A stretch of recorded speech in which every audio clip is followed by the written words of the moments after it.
Andrew McGahan here at UFC London. Matt, first of all, if you'll allow me to use a pro wrestling term, you're probably the biggest heel in the UFC at the minute. It's like you come out just to annoy the UK fans. Yeah, I think that's kind of why they put me on the card. They knew enough of the English fans disliked me, and they probably put asses in the seat just to come and boo me. So, it is what it is, but I enjoy every second of it. I enjoy my job and had fun. You mentioned there, put asses in the seats. Do you think that's the way most MMA fighters should go now? Either be a massive I think what they should do, and I'm not trying to upset or annoy anybody, I'm just being myself. And granted, people are going to love me, people are going to hate me, and people are going to be like, whatever, So, I think what most fighters should do is be themselves. I feel like they're very conservative and they hold back because they don't want to offend anybody. And that's what I did when I first started fighting. Now I really don't give a shit. If you don't like me, go piss off, and I'm the man. That's what it is. So. And you think this is going to track you further up the rankings? Well, people will be talking about you. There's a massive key here just to talk to you. Yeah. It definitely has put me in the spotlight, and not only that, it helps me get ranked. And when you fight on the undercards, it's hard to make as much money. And look, you start running your mouth, you get on main cards, you get bigger name fights, and you get good matchups. You were goading Mills into standing up with you. As soon as he did, you took him down. That's right.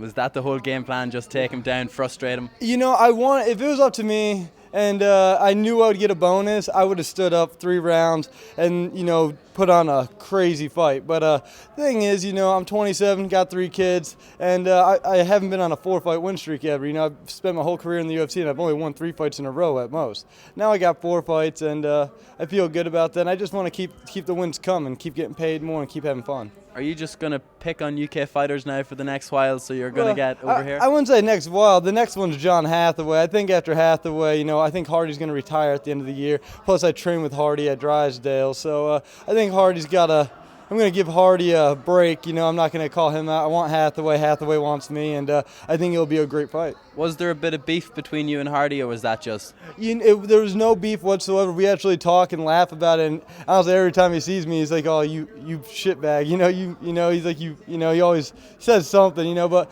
honestly, he knows why I called him out. He's one of the biggest names in mixed martial arts today, even if he's not ranked that high anymore because of his losses. But he's so well known. He can, how I'm just talking, pumping myself up. He did it so well at the beginning of his career. He got a title shot after like 3 fights. So he's just an amazing fighter, amazing athlete, and I just thought it would be a great fight and a good way to catapult myself into the top 20, top 25. So you're taking his approach. He now has a 5-fight plan. He wants to win the title, defend it, and retire.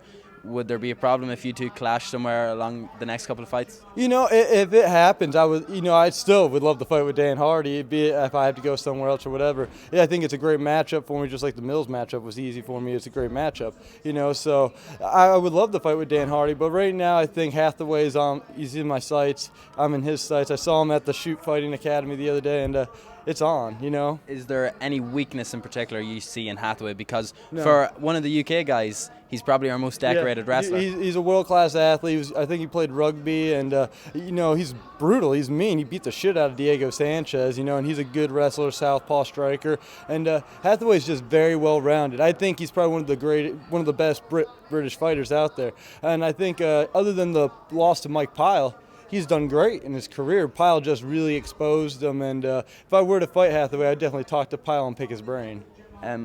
2 quick things. In the 3rd round, you were on your back, goading him, and kicked his knee straight out. Were you a little bit surprised that he wasn't so urgent in the 3rd round to really try and finish it? Because Mills is unlikely to get another fight now. You think so? I think he could be. I think he's just fine. He's 2-2 in the UFC. He beat Dwayne Ludwig, who's a legend, and he beat Chris Copa, who doesn't. And honestly, and a loss to me. I got all my fights in the octagon. People overlook me all the time. And honestly, even in high school, I won states and nationals. I was never ranked. In college, I was never ranked, and I beat all Americans. I'm one of those guys people always overlook. And at the end of the day, and that's why I got in the UFC. I'm like, you don't have to pick me up now. I'll eventually make it there myself, and they just took me at 22. Just one last thing. Can you point at our camera and smile, please? Because the internet has just been going wild about your teeth and your smile. It's fantastic. Fantastic. Thank you.